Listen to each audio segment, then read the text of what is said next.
सीधा रुख करेंगे हरियाणा विधानसभा का, जहां कार्रवाई जारी है।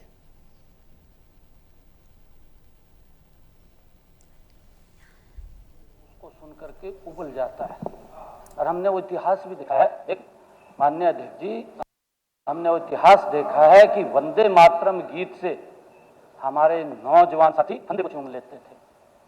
चूमा है ये जन जन का एक मिनट। जो आदित्य जी ने अपनी प्रेजेंटेशन दे रहे हैं, देखिए हमारे विपक्ष के नेता हैं, अब विपक्ष के नेता वंदे मातरम कहा है, बहुत अच्छी बात है, परंतु उसको भी कहे भी इसके साथ मत जोड़िए। आप यही तो कह रहे हैं, यही कह रहे हैं, अभी उसके साथ मत जोड़िए। माननीय सदस्यगण, सदन का समय 30 मिनट के लिए बढ़ाया जाता है। ये इसके साथ माननीय अध्यक्ष जी नहीं जोड़ना चाहिए। हमारे मंत्री जी का ये कहना था कि वंदे मातरम एक पवित्र चीज है, इसके 150 वर्ष पूरे तो इसमें सभी एक मत है और सभी को एक मत रहना चाहिए। सार्थक हमें इसके अंदर बिल्कुल हम उसके अंदर क्या कहें जी। मेरा नाम लिया है, इस वास्ते बोलना चाहता हूँ। इन्होंने कहा विपक्ष नेता ने वंदे मातरम का, वंदे मातरम तो मेरे दादा ने भी कहा था, मैं दिखा दूंगा आपको। 16 फरवरी 1921 रोहतक में महात्मा गांधी आए, लाला लाजपत राय आए और मौलाना आजाद आए। 25,000 आदमी हुए और उसके जो अध्यक्षता मेरे दादा ने की थी, जब वो मीटिंग खत्म हुई तो वंदे मातरम के नाम से खत्म हुई थी। मेरे दादा ने वंदे मातरम का, मेरे बाप ने वंदे मातरम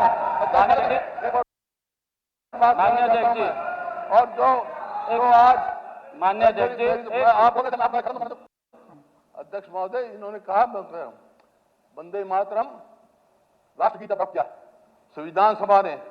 मेरे को गर्व है उस संविधान सभा के मेरे पूजनीय पिताजी मेंबर पिताजी ने वंदे मातरम का, ये मेरे को बताएंगे वंदे मातरम बिल्कुल। और वंदे मातरम को पोल्यूशन से ना जोड़े, ये सोच, पोल्यूशन से ना जोड़े। माननीय अध्यक्ष जी, जो विषय था,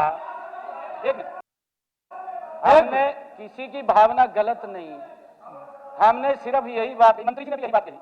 एक मिनट, हर बात में बीच में ना बोले, ये गलत है। आप ये बात बीच में जी मुख्यमंत्री जी टिक्का टिप्पणी करेंगे, ठीक नहीं है, क्योंकि एक ऐसा हार्ट को टच करने नहीं, ये गलत है। हर बात में बीच में नहीं बोलना होता, बिल्कुल गलत है ये। माननीय अध्यक्ष जी, इससे आपका कद नहीं बढ़ता, कद बढ़ता नहीं है इससे। इतने गंभीर विषय में भी गंभीर नहीं है।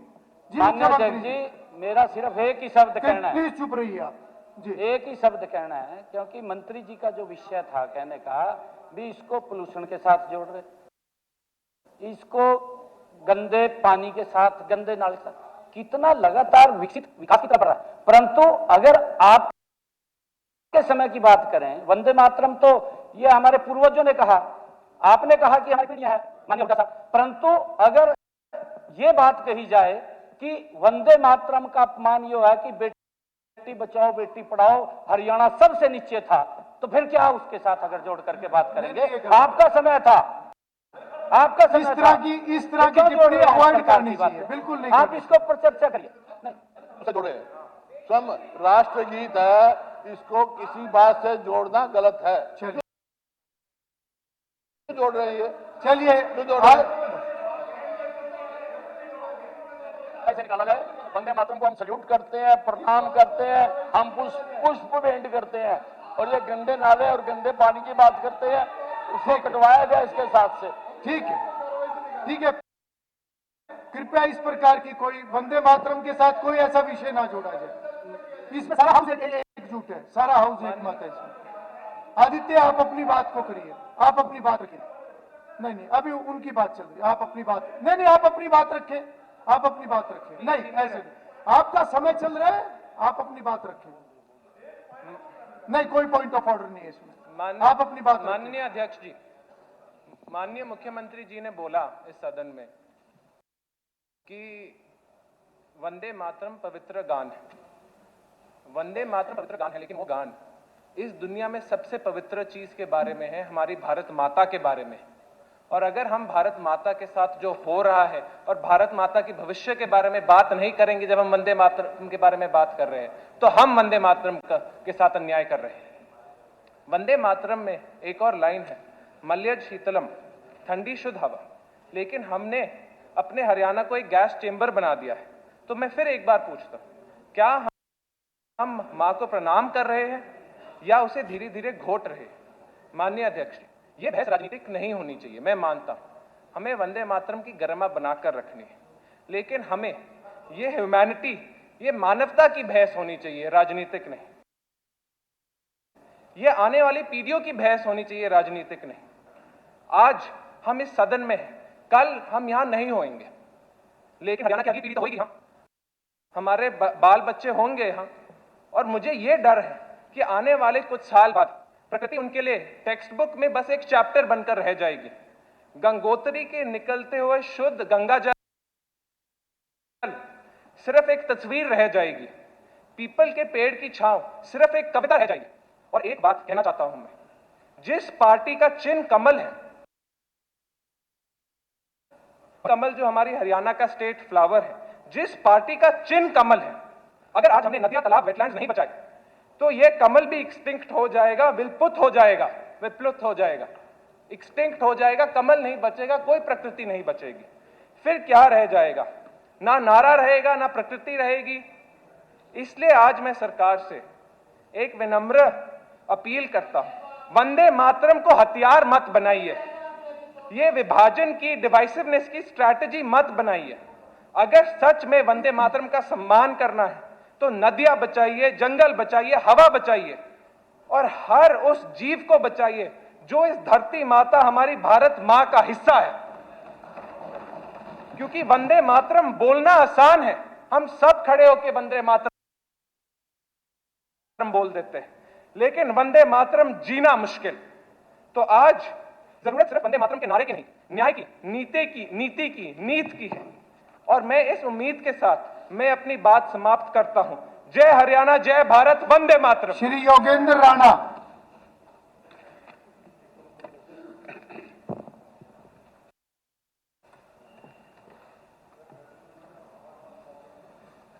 बहुत बहुत धन्यवाद माननीय अध्यक्ष जी।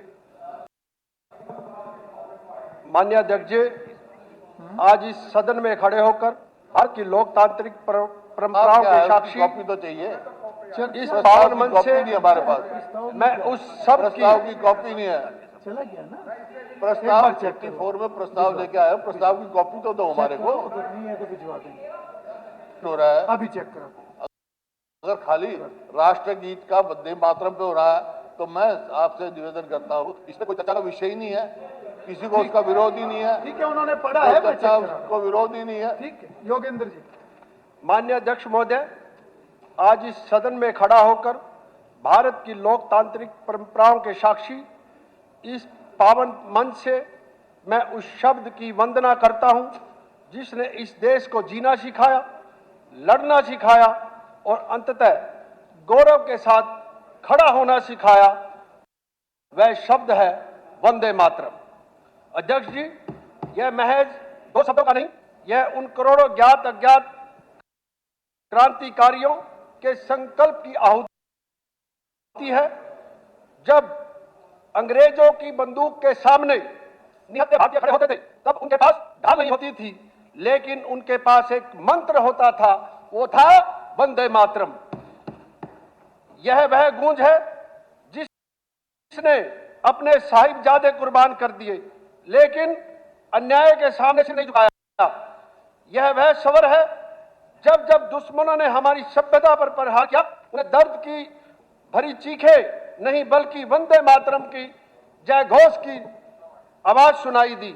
अध्यक्ष महोदय, मेरा मानना है वंदे मातरम किसी पर थोपा जाने वाला वाक्य नहीं है और न ही किसी की आस्था को चुनौती देने का माध्यम है।